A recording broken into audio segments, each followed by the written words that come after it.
नमस्कार, जन टीवी देख रहे हैं आप। मैं श्वेता शर्मा आपके साथ। खबरों की शुरुआत से पहले एक नजर डालेंगे अभी की हेडलाइंस पर। धामी कैबिनेट की बैठक आज। 2 दर्जन से अधिक प्रस्तावों पर लग सकती है मोहर। मलिन बस्तियों को अस्थायी रूप से राहत देने के लिए सरकार अध्यादेश की अवधि बढ़ाने पर ले सकती है निर्णय।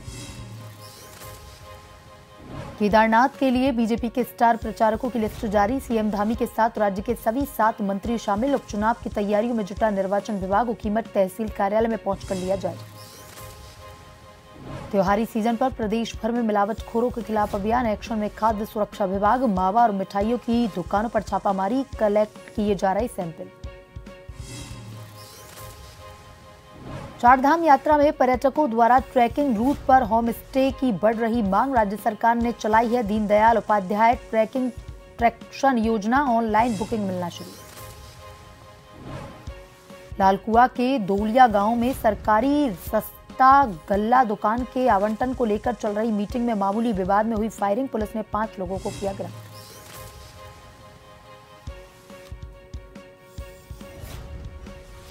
और अब खबरें विस्तार से। मुख्यमंत्री पुष्कर सिंह धामी की अध्यक्षता में 23 अक्टूबर यानी कि आज मंत्रिमंडल की बैठक होने जा रही है। उत्तराखंड सचिवालय देहरादून में सुबह 11 बजे से शुरू होने वाली मंत्रिमंडल की बैठक कई मायनों में बेहद खास रहने वाली है, क्योंकि इस बैठक में कई प्रस्तावों पर मोहर लग सकती है। बता दें कि इससे पहले 11 सितंबर को धामी मंत्रिमंडल की बैठक होनी थी, लेकिन किसी कारणों ने बैठक को कैंसिल कर दिया। इसके बाद 21 सितंबर की रात को आनन फानन में कैबिनेट की बैठक बुलाई गई थी, जिसमें कुछ ही प्रस्तावों पर मोहर लगी थी। ऐसे में करीब 1 महीने के बाद कैबिनेट की बैठक होने जा रही है, जिसमें 2 दर्जन से अधिक प्रस्तावों पर मोहर लग सकती है। मंत्रिमंडल की इस बैठक में प्रदेश के मलिन बस्तियों को अस्थायी रूप से राहत देने के लिए सरकार अध्यादेश की अवधि को बढ़ाने पर निर्णय ले सकती है। साथ ही यूसीसी लागू करने की रणनीतियों पर भी चर्चा की जा सकती है। पुराने बाजारों को नए सिरे से विकसित करने के लिए रीडेवलपमेंट नीति संबंधित प्रस्ताव पर भी मोहर लग सकती है। प्रदेश की एकल महिलाओं के लिए मुख्यमंत्री एकल महिला स्वरोजगार योजना संचालित करने की तैयारी मंत्रिमंडल द्वारा चर्चा के बाद पारित किया जा सकता है। इसके अलावा शिक्षा, खेल, आयुर्वेद, स्वास्थ्य समेत अन्य विभागों से संबंधित प्रस्ताव पर भी मोहर लगने की संभावना है।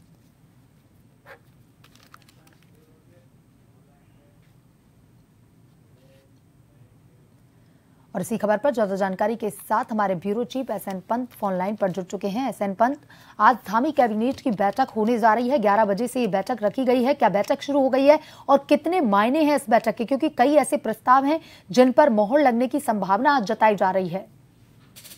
बिल्कुल, आपको बताना चाहूंगा, उत्तराखंड सरकार की आज कैबिनेट की महत्वपूर्ण बैठक कुछ ही देर में राज्य सचिवालय में शुरू होने जा रही है, जिसमें मंत्रियों का पहुंचने का सिलसिला शुरू हो गया और मुख्यमंत्री पुष्कर सिंह धामी की अध्यक्षता में ये कैबिनेट की बैठक होगी।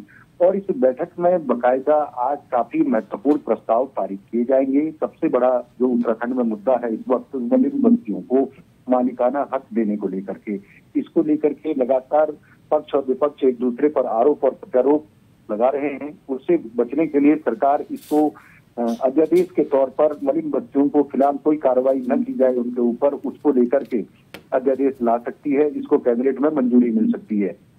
इसके अलावा अगर हम बात करें तो लगातार प्रदेश में अलग अलग प्रकार की मांगें राज्य सरकार के सामने रखी गई हैं। उनको लेकर के जो संविदा कर्मचारी हैं, विनियमित किए जाने का जो संबंधित कट ऑफ डेट है, उस पर भी मंत्रिमंडल अपनी मोहर लगा सकता है। शहीदों के आश्रितों को दी जाने वाली धनराशि को 10 लाख रुपए से बढ़ाकर 50 लाख करने संबंधित प्रस्ताव पर भी मंत्रिमंडल अपनी मोहर लगा सकता है। उत्तर प्रदेश सरकार की तर्ज पर ही उत्तराखंड सरकार राजकीय कर्मचारी और पेंशन भोगियों की अविवाहित विधवा और तलाकशुदा बेटी को पारिवारिक पेंशन देने का भी फैसला किया जा सकता है। इस प्रस्ताव पर भी मोहर लग सकती है। अतिथि शिक्षकों के मानदेय को बढ़ाने से संबंधित प्रस्ताव भी कैबिनेट के सम्मुख रखे जाने वाले हैं। इसके अलावा स्वास्थ्य सेवाओं की जो क्वालिटी को बेहतर करने के लिए state allied and health care council का गठन करने संबंधी प्रस्ताव पर भी मोहर लग सकती है।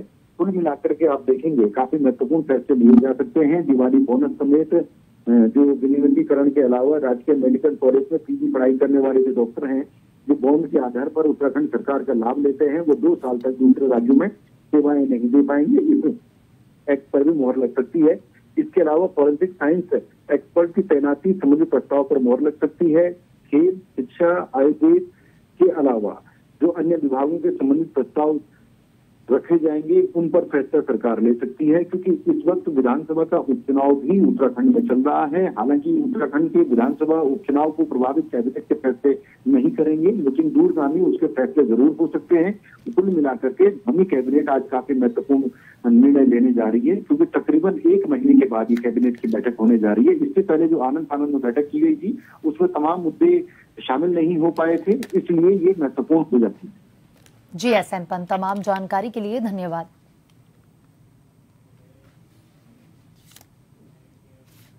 विधानसभा की केदारनाथ सीट के उपचुनाव के लिए भाजपा ने अपने स्टार प्रचारकों की सूची जारी कर दी। इसमें मुख्यमंत्री पुष्कर सिंह धामी, भाजपा प्रदेश अध्यक्ष महेंद्र भट्ट समेत अन्य नेता शामिल हैं। केंद्रीय राज्य मंत्री अजय टम्टा के साथ सभी सांसद भी प्रचार करेंगे। केदारनाथ विधानसभा सीट के लिए 20 नवंबर को मतदान होगा।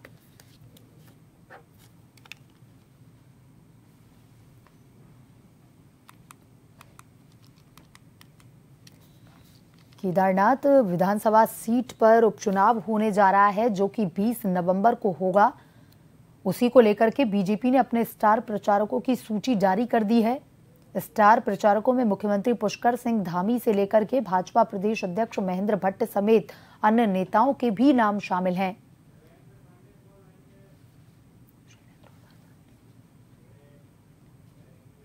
और इसी खबर पर ज्यादा जानकारी के साथ हमारे संवाददाता शैलेंद्र कुमार पांडे फोन लाइन पर जुड़ चुके हैं। शैलेंद्र, स्टार प्रचारकों के नाम की घोषणा कर दी गई है, क्योंकि विधानसभा के उपचुनाव केदारनाथ में होने वाले हैं। स्टार प्रचारकों में किस किस को शामिल किया गया है? बिल्कुल श्वेता, आपको बता दें कि केदारनाथ उपचुनाव के लेकर के बीजेपी ने 40 लोगों के स्टार प्रचारक के रूप में नाम घोषित किया है, जिसमें मुख्यमंत्री पुष्कर सिंह धामी, प्रदेश अध्यक्ष महेंद्र भट्ट, पूर्व मुख्यमंत्री जो 3 रहे हैं, जो सांसद अभी हैं, राज्यसभा सांसद से लेकर लोकसभा सांसद, इन सारे 7 मंत्री जो कैबिनेट मंत्री हैं, इन सबको लेकर के बीजेपी ने स्टार प्रचारक के रूप में उनको रखा है, ताकि वहां पर ये चुनाव जीता सके। साथ ही 5 मंत्रियों को 5 मंडल का प्रभार पहले ही सौंपा जा चुका है, जहां पर वो जाकर के बैठक कर रहे हैं। संगठन की तरफ से बीजेपी का वहां पर जबरदस्त तैयारी चल रही है और कार्यकर्ताओं से लगातार वहां पर जाकर के जो मंत्री हैं वो फीडबैक ले रहे हैं, पूछ रहे हैं कि क्या लोगों की दिक्कत है। और हर संगठन का जो मोर्चा है वो मोर्चे के अध्यक्ष वहां पर डटे हुए हैं और लोगों से फीडबैक लेकर के जो उनकी समस्या है तत्काल उसको दूर किया जा रहा है। तो अगर देखा जाए तो ये 40 से 4 प्रचारकों का लिस्ट से ही पता चल सकता है कि उपचुनाव को लेकर के बीजेपी कितनी मुस्तैद और कितनी तैयारी में है। श्वेता जी शैलेंद्र, तमाम जानकारी के लिए धन्यवाद।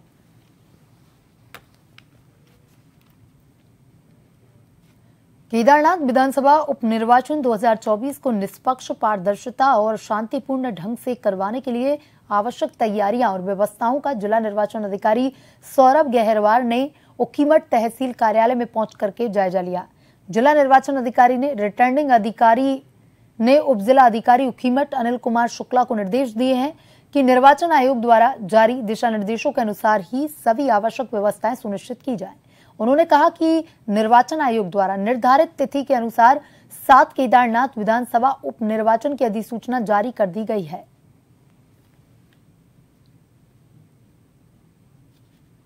कोई भी प्रत्याशी अपना नामांकन फॉर्म जो है यहाँ से निःशुल्क प्राप्त कर सकता है, अथवा वो जो है ECI की वेबसाइट से डाउनलोड भी कर सकता है और आज से अपना नामांकन पत्र भर करके वो जमा भी कर सकता है। और पब्लिक नोटरी और ओथ ये दोनों ही गेट के पास जो है बैठे हुए हैं, तो सारी सुविधाओं का ध्यान रखा गया है कि ताकि जो है किसी भी कैंडिडेट को कोई प्रॉब्लम ना आए, तो सारी प्रक्रिया हमारे द्वारा पूरी कर दी गई। हल्द्वानी में 3 व्हीलर, ऑटो और ई रिक्शा के सत्यापन अभियान में परिवहन विभाग द्वारा तेजी लाई जा रही है। आने वाले कुछ दिनों में हल्द्वानी शहर में सभी ऑटो चालक और ई रिक्शा चालक अलग वर्दी में दिखाई देंगे। साथ ही उनके गले में आई कार्ड भी होगा। प्रशासन वाहनों के सभी दस्तावेजों की जांच करने के बाद ऑटो और ई रिक्शा चालकों को आई कार्ड जारी करेगा।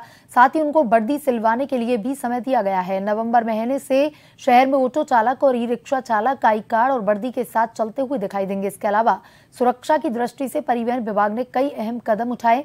आरटीओ परिवहन गुरुदेव सिंह ने बताया कि सड़क सुरक्षा और महिला सुरक्षा के मद्देनजर व्यापक पैमाने पर अभियान चल रहा है। अब तक जो है 400 के करीब वाहनों का सत्यापन हो चुका है। इसके बाद ऑटो वाहनों के सत्यापन के पश्चात ई रिक्शा वाहनों का सत्यापन किया जाएगा और उनको वाहन चालकों को जिनको आई कार्ड जारी कर दिए गए हैं उनको आई कार्ड साथ लेके चलने के लिए तो निर्देशित किया गया है। ड्रेस कोड जो है 4 नवंबर से हम उनको कंपलसरी कर रहे हैं। उनको बता दिया गया है 4 तारीख से वो पहनना स्टार्ट कर दें। उत्तराखंड राज्य आपदा प्रबंधन प्राधिकरण के उपाध्यक्ष विनय रूहेला ने जिला सभागार में चमोली जिला आपदा प्रबंधन कार्यों की समीक्षा बैठक ली। उन्होंने निर्देशित किया कि आपदा प्रबंधन से जुड़े कार्यों को प्राथमिकता पर पूर्ण करने के निर्देश दिए। सिंचाई विभाग, प्रधानमंत्री ग्राम सड़क योजना, लोक निर्माण विभाग, नगर पालिका जोशीमठ में भूदसाब के फलस्वरूप किए जा रहे सुरक्षात्मक कार्य जैसे कि सीवरेज, ड्रेनेज, टो इरोजन और स्लोप स्टेबलाइजेशन के कार्यों की विस्तार से समीक्षा की गई है। साथ ही उपाध्यक्ष ने कहा कि उत्तराखंड सरकार राज्य के विकास के लिए प्रतिबद्ध है और इसके लिए निरंतर कार्य कर रही है। जनता की समस्याओं का त्वरित निस्तारण करना मुख्यमंत्री पुष्कर सिंह धामी की प्राथमिकताओं में शामिल है। उन्होंने विभागीय अधिकारियों को निर्देश दिए कि मुख्यमंत्री की मंशा के अनुरूप जनता की समस्याओं का प्राथमिकता पर निस्तारण करना सुनिश्चित करें तथा उत्तराखंड को अग्रणीय राज्य बनाने में अपना महत्वपूर्ण योगदान देना सुनिश्चित करें। आपदा प्रारंभ हुई थी तो माननीय मुख्यमंत्री ने 24 बिंदु की एडवाइजरी जारी की थी। उसी एडवाइजरी को लेकर हमने सभी जनपदों में आपदा के संबंध में बैठक की थी। उसमें एक बिंदु ये भी था कि वैकल्पिक मार्ग का सुधारीकरण हो, सड़कों के अंदर जो होल हो गए हैं, गड्ढे हो जाते हैं, उनको भरा जाए और इसी प्रकार जो छोटे गाँव के अस्थायी रास्ते होते हैं उनको जो चिन्हित नहीं किया गया उनको भी चिन्हित करके रखा जाए। अब के बाद पीडब्ल्यूडी ने पूरे देश के अंदर इस प्रकार के रास्ते मार्गों की एक रचना योजना बनाई है और इस दिशा में काम आगे बढ़ चुका है। वैकल्पिक मार्गों का बहुत अच्छा सुझाव पूर्व में भी था, अब भी है, आपने भी चर्चा की है और ये हमारे लिए आपदा में बहुत ही लाभदायक रहता है। पिथौरागढ़ जनपद मुख्यालय पर रामलीला मैदान निकट नगर पालिका में जिलाधिकारी विनोद गोस्वामी की अध्यक्षता में बहुउद्देशीय शिविर का आयोजन किया गया। शिविर में 100 से अधिक समस्याएं और शिकायतें दर्ज की गईं, जिनका जिलाधिकारी ने गंभीरता से अवलोकन करते हुए 22 समस्याओं का मौके पर ही निस्तारण किया। शेष समस्याओं और शिकायतों को संबंधित विभागों के अधिकारियों को धरातलीय निरीक्षण करने के उपरांत निस्तारण करने हेतु निर्देशित किया। उन्होंने कहा कि जो समस्याएं शासन स्तर की हैं उन्हें शासन स्तर पर भेजा जाए। साथ ही समस्या और शिकायतों का समाधान करने के उपरांत संबंधित शिकायतकर्ता को भी अवगत करवाएं। इस दौरान जिलाधिकारी ने शिविर में विभिन्न विभागों की ओर से लगाए गए स्टॉलों का निरीक्षण किया और विभागीय अधिकारियों को सरकार की जन कल्याणकारी योजनाएं गांव-गांव तक जरूरतमंद अंतिम छोर पर खड़े लाभार्थी तक पहुंचाने के निर्देश दिए।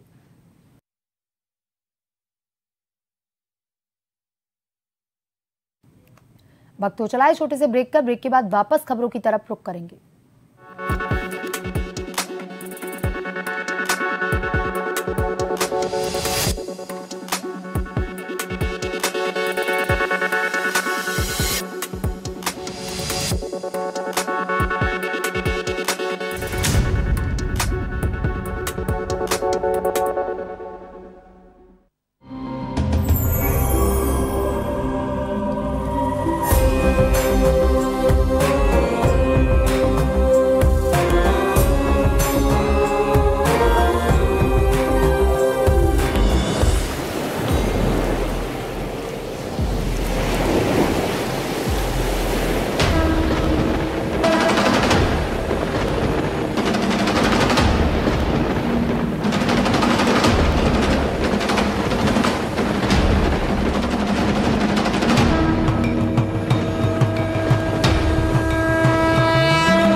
शोभितं प्राण प्रतिष्ठापनम् प्रकाशमान उत्सवं दीपोत्सवं सुमंगलम महोत्सवं दीपोत्सवं मंदिर निर्माण आस्था को सम्मान रफ्तार तरक्की को विकास को उड़ान अवधपुरी का विकास पर्यटन कमाल चहुं ओर है प्रकाश सनातन का स्वर्ण काल बुलडोजर प्रहार से पुराई गई हार हर दिन है उत्सव हर दिन है त्योहार करुणामयी बौछार राम राज्य का श्रृंगार राम आगमन ने दिया यूपी को तार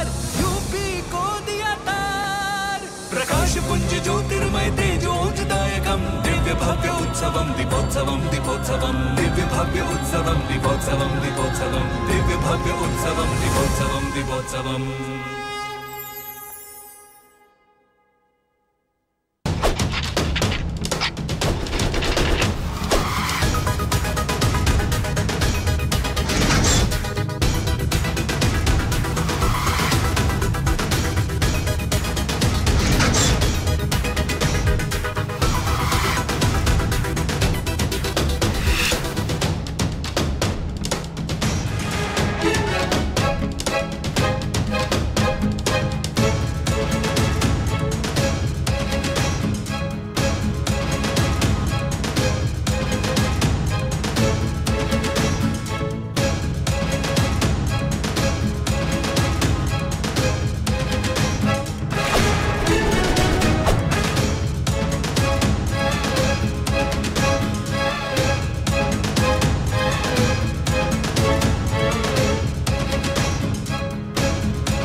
ब्रेक के बाद एक बार फिर से आपका स्वागत है। ये बढ़ते हैं खबरों की तरफ।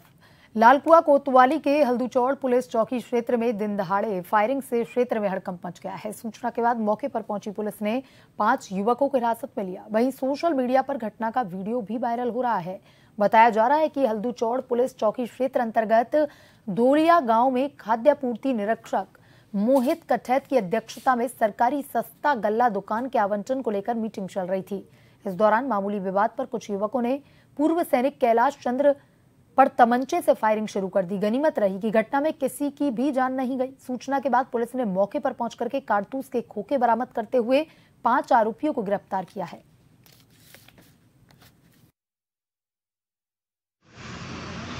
सूचना मिली थी कि दोलिया क्षेत्र जो है हल्दूचौड़ का, वहाँ पे किराना शॉप को लेकर कुछ विवाद हुआ था 2 पक्षों में। उसी के दौरान पथराव और फायरिंग की सूचना आई थी। तो अभी पुलिस द्वारा इसमें संदिग्धों की पूछताछ करी जा रही है। बहुत जल्दी कंफर्म वेरीफाई हो जाएगा कितने लोग एग्जैक्टली थे इसमें। मसूरी हाथी पांव क्षेत्र के जार्ज एवरेस्ट मार्ग पर एक निजी कंपनी द्वारा अवैध रूप से नगर पालिका परिषद के अधीन आने वाले सार्वजनिक रास्ते से प्रवेश शुल्क वसूलने का मामले का संज्ञान जिलाधिकारी देहरादून सविन बंसल द्वारा लिया गया, जिसके बाद उनके द्वारा एसडीएम मसूरी अनामिका को जांच के आदेश दिए गए हैं। जिलाधिकारी ने मामले की गंभीरता को देखते हुए कहा कि स्थानीय लोगों से जुड़ी समस्याओं का जल्द से जल्द निराकरण हो। मामले में लेट लतीफी होने पर लापरवाह अधिकारियों पर कार्रवाई की बात भी कही गई है, जिसके बाद एसडीएम मसूरी ने उक्त प्रकरण को लेकर के जार्ज एवरेस्ट हाउस के आसपास रहने वाले लोगों की एसडीएम कार्यालय में बैठक की, जहां पर उनके द्वारा जार्ज एवरेस्ट प्रवेश शुल्क को लेकर के शिकायत करने वालों के पक्ष को सुना गया।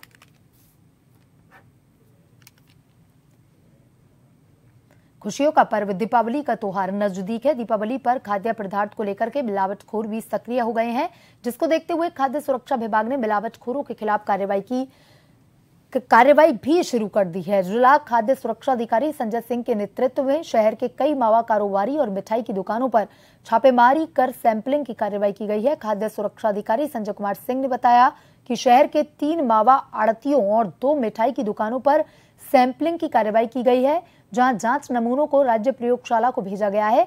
उन्होंने बताया कि खाद्य सुरक्षा विभाग हमेशा से चेकिंग अभियान के तहत खाद्य पदार्थों की सैंपलिंग की कार्रवाई करता है, लेकिन त्योहार के मद्देनजर विशेष चेकिंग अभियान चलाया जा रहा है, जिसके तहत मावा और मिठाई के नमूनों को जांच के लिए भेजा गया है। खाद्य पदार्थ में मिलावट पाई जाती है तो उक्त कारोबारी के खिलाफ विधि के कार्रवाई की जाएगी। दिवाली के त्यौहार को देखते हुए कमिश्नर साहब की तरफ से ऑर्डर आया था, तो इसी महीने हमने एक घी के सैंपलिंग का एक बहुत बड़ा ड्राइव चलाया है। तो यहाँ भी बिकने वाले जितने भी ब्रांड हैं लगभग घी के, सबके नमूने लेकर हमने लैब में भेजे हैं। तो उसकी भी जैसी रिपोर्ट आ गई उसमें कार्रवाई करेंगे। और जहाँ तक मिठाई की दुकानों में एक्सपायरी बेचने का या और दुकानों में एक्सपायरी का मामला है, तो हमारे यहाँ भी विधिक सेवा प्राधिकरण की अध्यक्षता में एक्सपायरी के लिए अलग से कमेटी बनी हुई है 4 विभागों की, उसमें हम लगातार कार्रवाई करते हैं। और अभी हमने पिछले समय में एक्सपायर्ड सामान बेचने पर एडीएम कोर्ट में बहुत केस फाइल किए हैं। पिथौरागढ़ जिले के वेरीनाग में उत्तराखंड वानिकी प्रशिक्षण अकादमी हल्द्वानी के तत्वाधान में वेरीनाग गनगोली हाट में मुनस्यारी ब्लॉक के वन पंचायत सरपंचों हेतु 1 दिवसीय क्षमता विकास प्रशिक्षण का आयोजन वेरीनाग के उप प्रभागीय वनाधिकारी कार्यालय परिषद में किया गया। प्रशिक्षण में तीनों ब्लॉकों से आए लगभग 40 वन पंचायत सरपंचों के द्वारा प्रतिभाग किया गया। अतिथि व्याख्यानदाता सेवानिवृत्ति प्रभागीय वनाधिकारी उमेश चंद्र जोशी द्वारा संशोधित वन पंचायत नियमावली 2024 के प्रावधानों पर प्रकाश डाला गया। इसके अतिरिक्त अकादमी के उपवन क्षेत्र अधिकारी विस्ट के द्वारा वन पंचायत लेखा के विषय में विस्तृत जानकारी दी गई।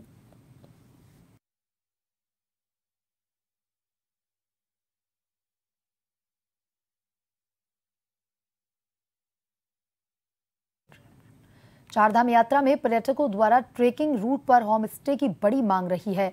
जनपद उत्तरकाशी में पर्यटन की अपार संभावनाओं को देखते हुए उद्यमियों को पर्यटन विभाग स्वरोजगार ट्रेकिंग सेंटर होम स्टे योजना पर्यटन विभाग से चलाई जा रही है। जनपद में ट्रैक रूट पर होम स्टे की बड़ी मांग की जा रही है। हरकी दून ट्रैक, केदार कांठा, गोमुख ट्रैक, दयारा बुग्याल, डोडी ताल, नचिकेता ताल, 7 ताल आदि इनके आसपास के गांव में बहुत ही लोकप्रिय होने के साथ साथ होम स्टे की मांग भी बढ़ने लगी है।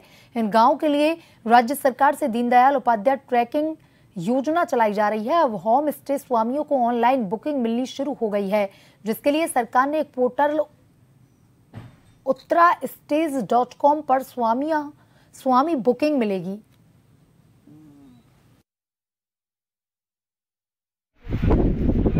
तो सिडबी के माध्यम से हमने प्रशिक्षण कार्यक्रम चलाया था, जिसमें उनको डिजिटल मार्केटिंग, हॉस्पिटैलिटी और किस तरह से होम स्टे का अपकीप करना है उसकी पूरी जानकारी दी गई। 4 से 5 दिन का ये प्रशिक्षण चला था, दोनों जगहों पर पृथक रूप से।